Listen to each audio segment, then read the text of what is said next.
algo primero, muchachos. No me la voy a volver a poner en mi vida. La compré para el día de hoy. ¿Sí? Y por si no se han dado cuenta, pues son naranjas, porque somos naranjeros. O sea, amamos a los venados, a los yaquis, a los tomateros, los amamos, pero somos naranjeros, ¿verdad que sí? Entonces, la verdad, por eso la compré, naranjas, Hawái, Hermosillo. Bueno, espero pegue el chicle y haya funcionado, ¿verdad? Sí, sí, sí. Bueno, hoy entramos a la última sesión de la serie Top 10. Todos decimos 10 cosas que debes saber acerca de Dios. Muy bien. Cada una de las sesiones que vimos en esta serie tenía que ver con conocer aún más el carácter de Dios en cada aspecto, manifestación de Él, y todo es para que podamos construir una mejor relación con Él. De eso se trata. Bueno, y cerramos esta serie con, yo creo que es la expresión más asombrosa de quién es Dios. Dios Salvador. Si hay algo que Dios quiso manifestar desde siempre, fue su carácter salvífico, su carácter salvador. Siempre la Biblia entera, de principio a fin, apunta a que Dios venía a salvarnos, a que iba a venir un Salvador, que iba a cambiar nuestra vida. Y para entrar en el tema, quiero leerte una parte de la Biblia fascinante que viene en el primer capítulo de Juan. Y todo el primer capítulo de Juan, cuando alguien me dice, pastor, ¿por dónde puedo empezar a leer la Biblia? Y siempre le digo, empieza por el Evangelio de Juan, capítulo 1. Porque si empiezas de Génesis, Génesis también dice en el principio, pero Juan también empieza en el principio. La diferencia es que Génesis vas a llegar como al capítulo 3, 4 y te vas a dormir, pues es normal. Y Juan va a captar un poco más tu atención. Entonces Juan es un gran libro para empezar, un gran evangelio, pero el primer capítulo Juan intenta resumir todo lo que hoy de lo que hoy quiero hablarte. Va a estar en pantalla, quiero que lo leas conmigo, y dice así: en el principio la palabra ya existía, y la palabra estaba con Dios, y la palabra era Dios. No sé si me puedan apagar todas las luces así de repente, pantalla, luces, absolutamente todo, si hay manera de hacerlo, si alguien me puede. Vamos a esperar, no pasa nada. Bueno, yo quiero que vamos a simular esto. En el principio lo único que existía era la palabra. Imagina que está totalmente, es más, cierra tus ojos. O sea, vamos a ayudarle a producción, nosotros también. En el principio lo único que existía era la palabra, no existía nada más. Todo era vacío, obscuridad, y Dios, en resumen, Dios es la palabra. Y la palabra dijo algo como lo que yo voy a hacer ahorita: hágase la luz. Tú puedes abrir tus ojos y producción puede prender las luces. Gracias. Fíjate, no existía nada, todo estaba vacío. Entonces Dios dice, hágase la luz. Y de repente, a través del poder de la palabra de Dios, las moléculas de la luz fueron hechas. Y sigo con esto, dice, Dios creó todas las cosas por medio de Él. ¿Por medio de quién? De la palabra. O sea, estamos hablando de la palabra. Dice, y nada fue creado sin Él. La palabra le dio vida a todo lo creado, y su vida trajo luz a todos. La luz brilla en la oscuridad, y la oscuridad jamás podrá apagarla. Aquel que es la luz verdadera, quien da luz a todos, venía al mundo. Es lo que te digo, en el principio era la palabra, pero había un propósito. ¿Cuál era? Que esa palabra viniera al mundo. Y dice, vino al mismo mundo que Él había creado, pero el mundo no lo reconoció. Vino a los de su propio pueblo, y hasta ellos lo rechazaron. Pero a todos los que creyeron en Él y lo recibieron, les dio el derecho de llegar a ser hijos de Dios. Tú y yo somos eso, porque tú y yo lo hemos reconocido y lo hemos aceptado. Y sigo leyendo, dice, entonces la palabra se hizo, ¿qué? Hombre. O sea, la misma palabra que había creado el universo, la misma palabra que existía por ella misma, por ella sola, esa palabra se hizo hombre y vino a vivir entre nosotros. Estaba lleno de amor inagotable y fidelidad, y hemos visto su gloria, la gloria del único Hijo del Padre. Nadie ha visto a Dios jamás, pero el único, hablando de Jesús obviamente, el único que es Dios, está íntimamente ligado al Padre. Él nos ha revelado a Dios. Es fascinante. O sea, yo aquí pudiera callarme, bajarme y seguir celebrando, ¿verdad? Pero voy a intentar, ¿sale? Hablarte del ser más maravilloso que hay, y es Cristo Jesús. Alguna vez a mí me preguntaron cuál era mi tema favorito de predicación, y en verdad hablar de la persona de Jesús es mi tema favorito. Él es el mejor líder, el mejor rey, al mismo tiempo el mejor siervo. Él es todo Dios, todo hombre, todo rey, todo siervo. Es un misterio para mí y en verdad es fascinante. O sea, me encanta hablar de Él. Pero te lo decía al principio, cada historia desde Génesis hasta Apocalipsis señalan a una sola persona, y es Jesús.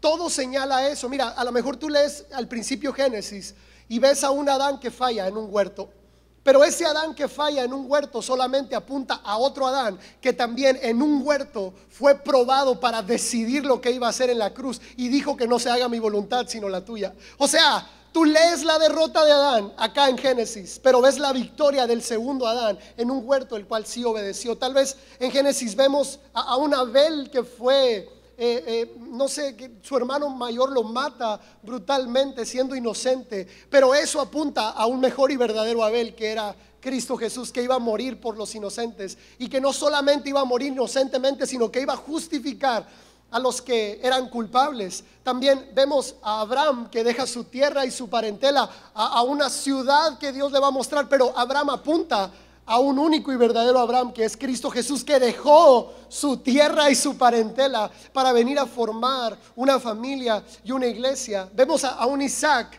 que es casi sacrificado por su padre, pero Isaac apunta a un único y verdadero Isaac que sí fue sacrificado por el perdón de nuestros pecados. Cada historia en el Antiguo Testamento señala a Cristo Jesús. Podemos ver a José el soñador, como a la diestra del rey, perdona a sus hermanos que lo habían traicionado y usa ahora su nuevo poder para salvarles la vida.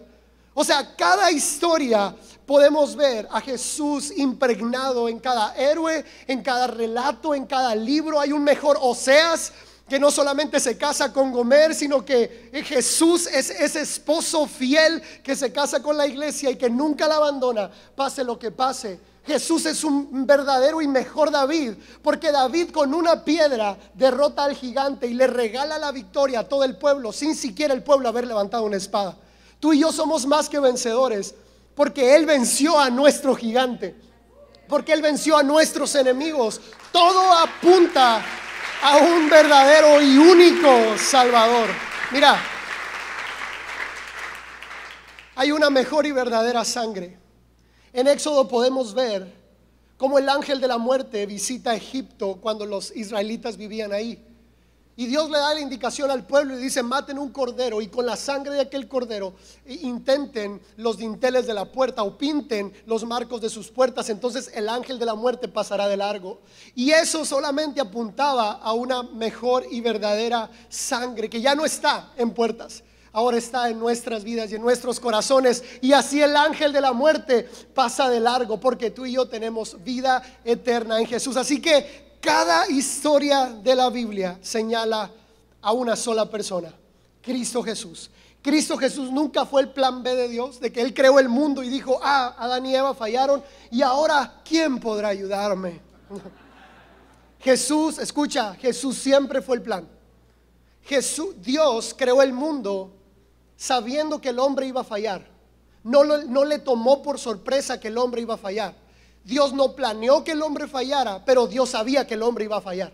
¿Escuchaste, verdad? No es que en los planes de Dios estuviera: bueno, voy a crear una creación imperfecta para que no. Pero Él sabía que algo estaba en juego y que dentro de esta historia Él tenía que intervenir con su amor perfecto.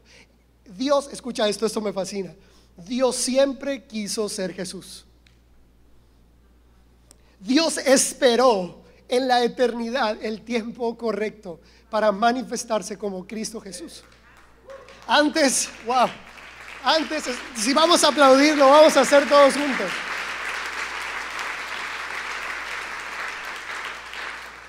Dice la Biblia que antes de que todo existiera, Dios creó a Jesús. Fue la primer sustancia y materia que existió en el universo, Cristo Jesús. Y si te fijas, Jesús es el reflejo de todo lo creado. El agua se mueve en nuestro cuerpo como el agua, perdón, la sangre se mueve en nuestro cuerpo como el agua se mueve en la tierra. Si tú puedes ver, los sistemas de ríos por la tierra son casi idénticos a los sistemas de venas de nuestro cuerpo, pero todo refleja algo. ¿Quién es? Somos como Jesús. La creación es como Jesús. Somos hasta la proporción de agua y materia orgánica es casi igual de nosotros como la de la tierra, pero refleja una sola cosa, es que Jesús ya era así. Si tú y yo tenemos dos ojos, dos manos, una nariz, una boca, bueno, hay algunos que tienen más nariz, pero todo bien. Si tú y yo, escucha, si tú y yo somos así, es porque Jesús ya era así. Si los animales tienen dos ojos, una nariz, cuatro patas, es porque reflejan también la imagen del Dios invisible que es Cristo Jesús. Dios esperó formar una creación para Él poder manifestarse en medio de esa creación. Mira, Jesús, el nombre de Jesús,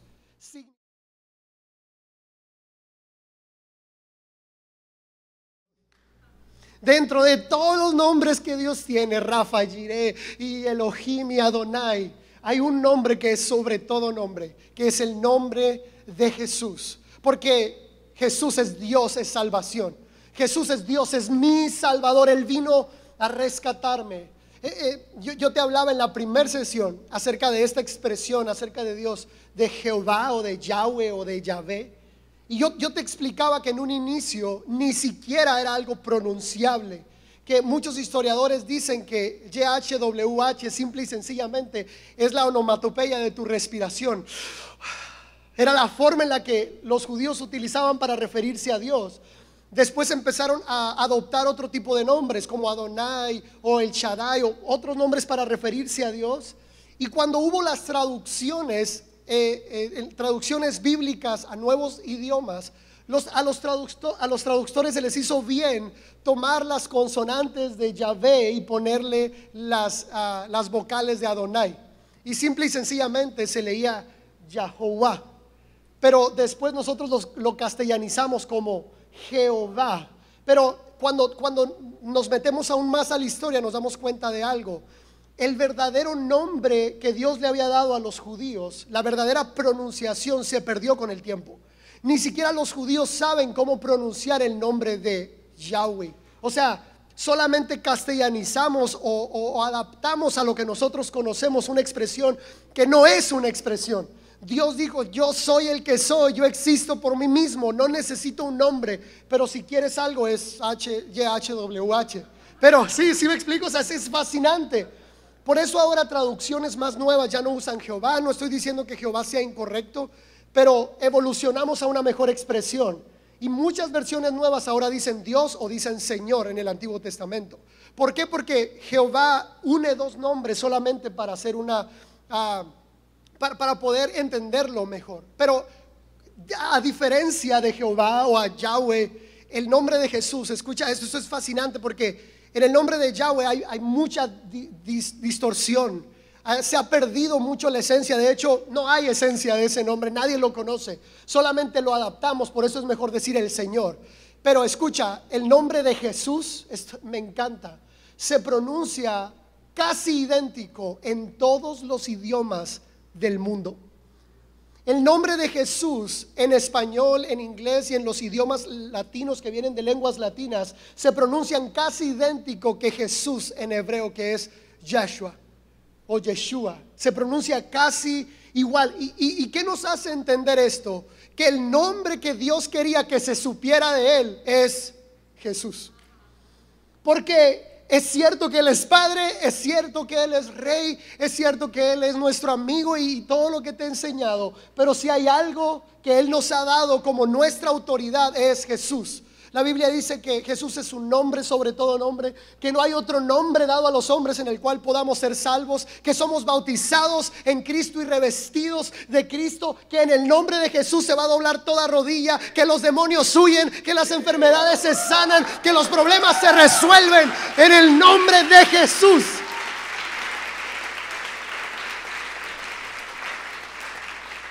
El nombre de Jesús es tan fascinante que tú puedes escuchar canciones que no son cristianas tal vez, que dicen Dios, ¿sí? Muchas canciones de mariachi, rancheras, hasta de banda y de reggaetón. Ay, dicen Dios. ¿Sí has escuchado? Es más, hasta el himno nacional dice Dios. De un tiempo para acá, de algunos años, y te voy a pasar, esto es un paréntesis cultural. Cuando dice el himno nacional, sí, que el futuro o tu eterno futuro con el dedo de Dios se escribió, yo ahí grito amén. O sea, neta. O sea, ¿sí me explico? Porque sí, o sea, el futuro de México, el himno nacional dice, el futuro de México está escrito con el dedo. A ver, ¿cómo? Gracias, mi amor, a ver, mi amor, ayúdame.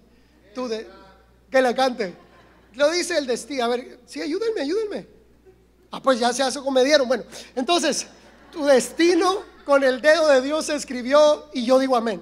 Y no me importa, estábamos en la graduación de mi hermano y tu destino con el dedo de Dios se escribió, amén. Y yo, o sea, claro que el destino de nuestro país está escrito por el dedo de Dios, pero el término Dios ni siquiera es un nombre. Por eso se usa tan coloquialmente. Pero ¿tú has escuchado decir Jesús en una canción secular para referirse a Dios? Entonces, o sea, aún en televisión se dice Dios de manera muy sencilla, pero Jesucristo no. Jesús tampoco. Para referirse a Dios no se usa ese nombre, porque ese nombre es un nombre sobre todo nombre. Hay autoridad en ese nombre, hay trascendencia en ese nombre. Y hay muchos versos de la Biblia que respaldan este poderío y esta identidad de Cristo Jesús. Y te voy a leer algunos de ellos. El primero es Isaías 9:6 y dice así: porque un niño nos es nacido, hijo nos es dado, y el principado sobre su hombro, y se llamará su nombre admirable consejero, Dios fuerte, Padre eterno y príncipe de paz. O sea, Dios anhelaba tanto ser Jesús que no le importó estar en el cuerpo de un bebé vulnerable, ponerse al cuidado de una adolescente, porque María era una adolescente y José también. No le importó, porque él sabía que ese era el plan. Él tenía que correr el riesgo de hacerse bebé, pero ese bebé indefenso era Dios hecho hombre, Dios en el cuerpo de un bebé. Isaías 7:14 y Mateo 1:23 son dos referencias cruzadas. Uno es profético y el otro es afirmación, y dice así: una virgen concebirá y dará a luz un hijo, y le pondrás por nombre Emmanuel, que significa como Dios con nosotros. Obviamente el término Emmanuel no era para que para que Jesús se nombrara Emmanuel, sino era el nombre de lo que Jesús iba a hacer, porque en la cultura judía el nombre determinaba todo. Si realmente tus padres querían algo en tu vida, te ponían un nombre que significara lo que tus padres querían, o si había una promesa o una profecía para ti, se te daba un nombre correspondiente a esa promesa. Y todos los nombres de la Biblia tienen que ver con esto. Por eso se le dice Emmanuel, no por el nombre escrito o pronunciado, sino por lo que él iba a hacer. Y sigo con esto. Primera de Timoteo 3:16 dice así: indiscutiblemente grande es el misterio de la piedad, Dios fue manifestado en carne. Y mira, me encanta cómo el apóstol Pablo dice indiscutiblemente grande es el misterio de la piedad, porque los seres humanos nos cuesta entender Padre, Hijo y Espíritu Santo, que al mismo tiempo son tres manifestaciones de Dios, y al mismo tiempo es un solo Dios, pero al mismo tiempo Jesús vive en mí, pero el Espíritu Santo vive en mí, pero es Dios, pero es mi Padre, pero ¿what? O sea, sí, no nos cuesta entenderlo. En nuestra mente finita es difícil entender qué tan impresionante era que el Padre, el Hijo y el Espíritu Santo estuvieran en un cuerpo humano, en Cristo Jesús. Como en una sola escena, cuando Jesús es bautizado, la voz del Padre se escucha, el Espíritu Santo desciende como una paloma y el Hijo está siendo bautizado, pero son un mismo ser. Como Jesús está orando al Padre, pero son un mismo ser. Pero es que indiscutiblemente grande es el misterio de la piedad. O sea, es un misterio.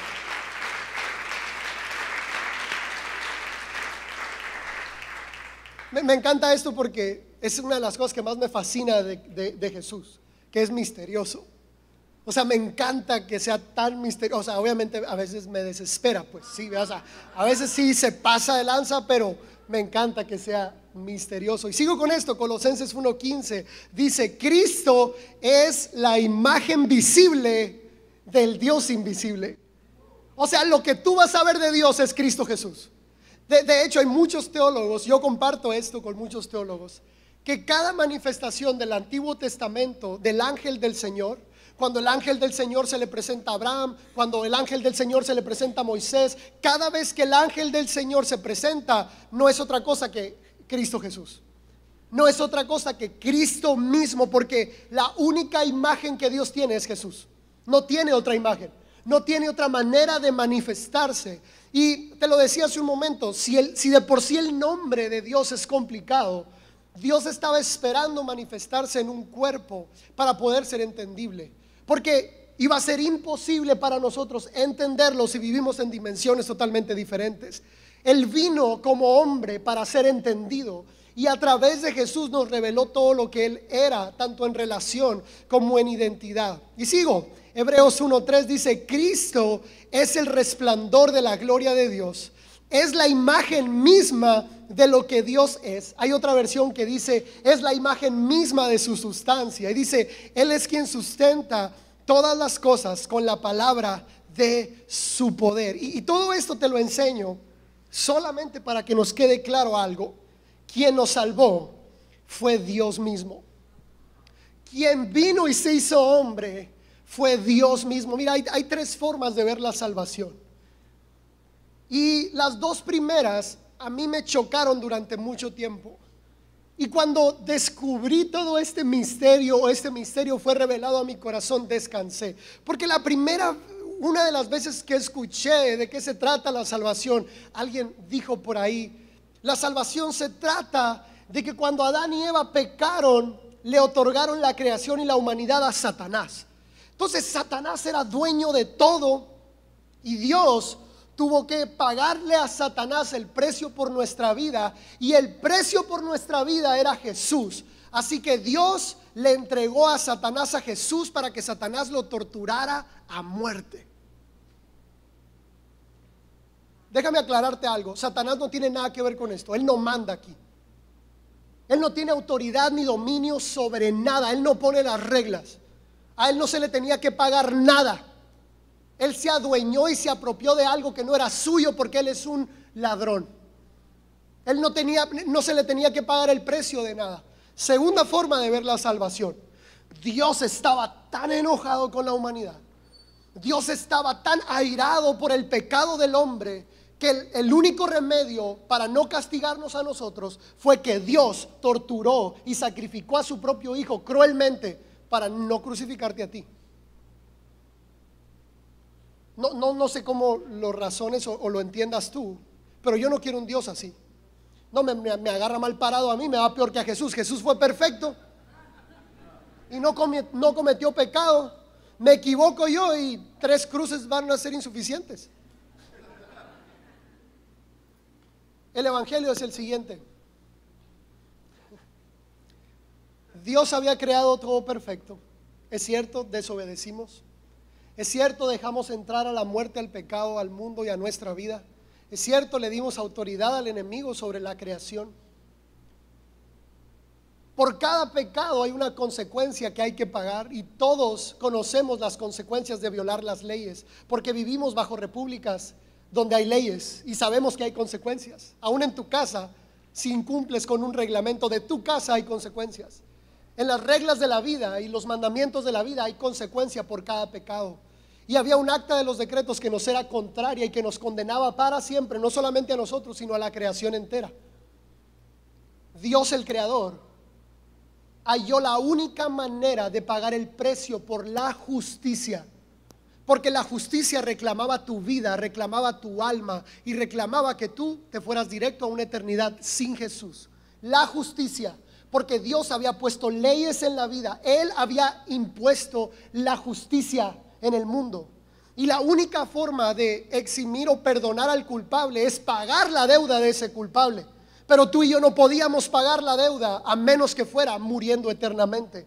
Y lo que Dios hizo fue, Él mismo, siendo el juez, se hizo hombre, y en Jesús cargó el pecado de toda la humanidad. Escucha esto: cargó el pecado de toda la humanidad. Todos los pecados fueron al cuerpo de Jesús, Y Jesús cargó en él el pecado de todos nosotros. Por eso ahora Dios puede perdonarnos sin pedirnos nada a cambio.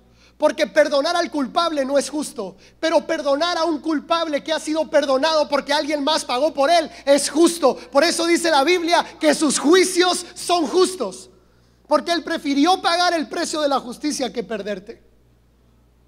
Él prefirió darse por amor que perder su creación.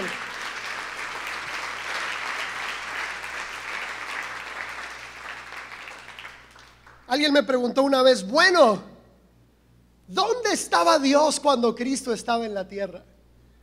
O sea, si Jesús oraba tanto al Padre, el Padre estaba en el cielo. O sea, otra vez nuestra mente no lo logra entender. Pero la Biblia nos da una referencia acerca de eso. La banda puede pasar, por favor. Me encanta esta, 2 Corintios 5:19. Y este es el verso que sustenta lo que te acabo de decir. Dice así: Dios estaba en Cristo, reconciliando consigo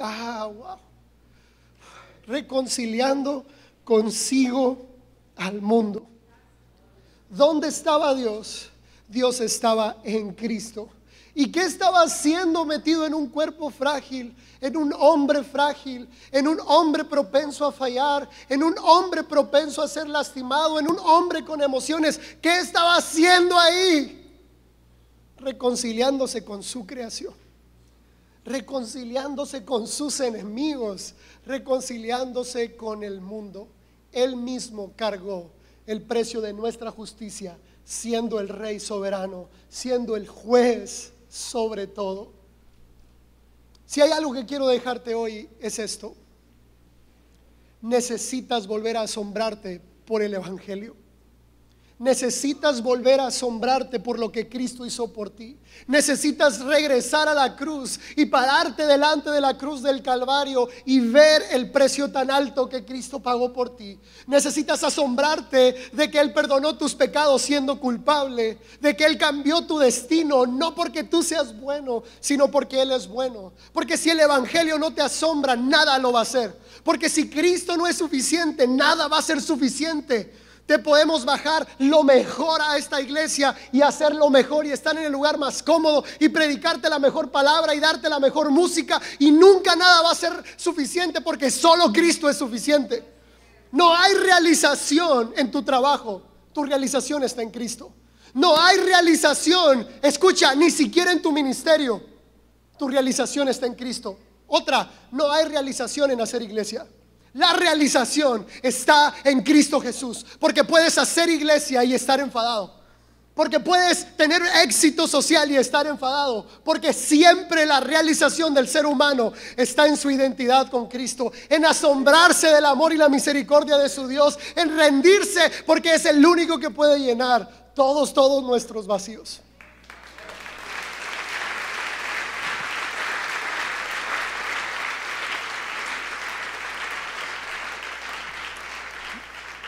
Te voy a poner un video. Es un video asombroso, me encanta este video. Con esto concluyo y quiero que el Espíritu de Dios toque tu corazón.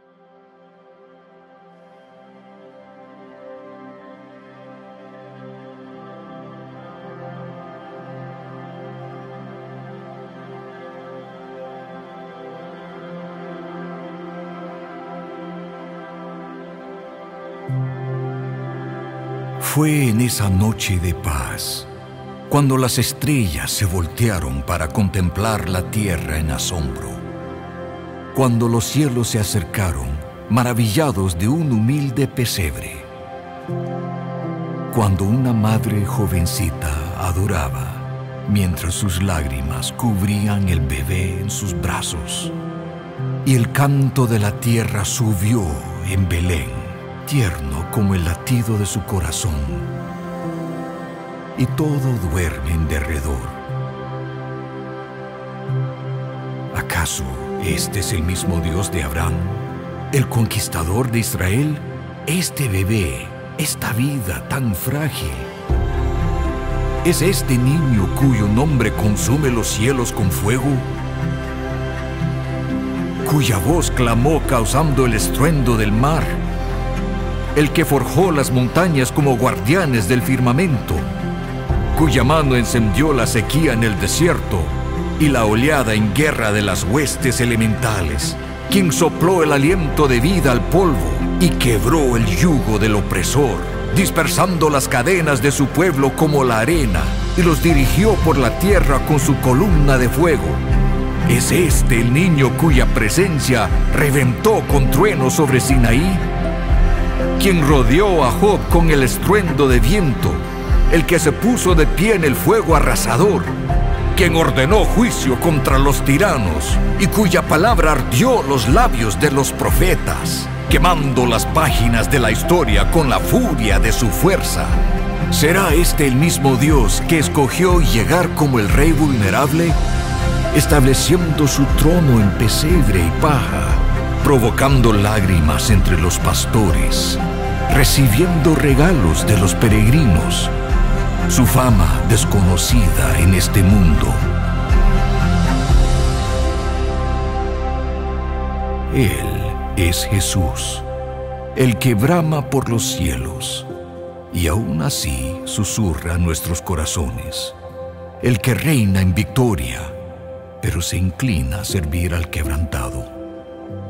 Él es Dios en la furia, Dios en el silencio. Sostiene el equilibrio de este misterio en sus manos. Conserva nuestras preguntas hasta que no sean necesarias, hasta que lo único que vemos es Él. Yo creo que tú y yo podemos dar hoy un gran reconocimiento y celebración a aquel que lo dio todo por nosotros. Por favor, ponte de pie. Hoy cantamos como hermanos.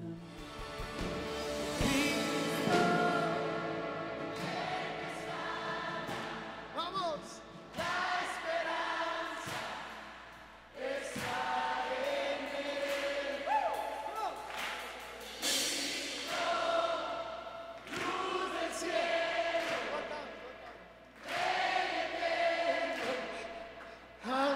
Una vez más, iglesia, cantamos Cristo, Cristo, Cristo. Cristo,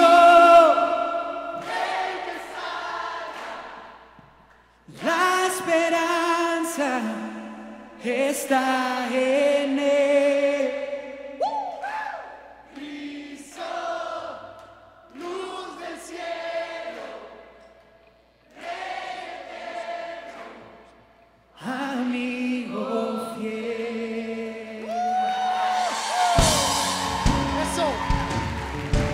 Hay un último texto que quiero leerte.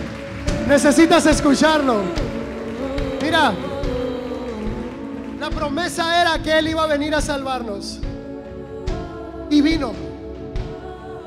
Él anunció que iba a morir y murió. Wow. Pero también dijo que iba a resucitar. ¿Y sabes qué ocurrió? Él resucitó. Y quiero leerte. Falta una promesa por cumplirse y yo espero ese día. Dice así, 1 de Tesalonicenses capítulo 4. El Señor mismo